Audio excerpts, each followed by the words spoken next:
hungover or drunk again, so it's a little delicate situation right now.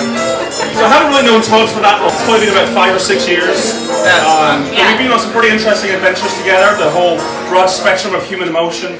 We've cried together, we've laughed together, we've sat on his couch and nothing but robes together after a particularly heavy night in the hate.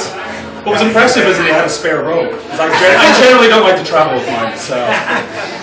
But like I say, I haven't known him that well. The first time I met him was at South by Southwest when he came in with Katie, and I knew this was a serious relationship, and I was trying to do my best to impress him. And when I first saw him, he had a mullet, so I knew he'd fit in Austin, Texas. But although it kind of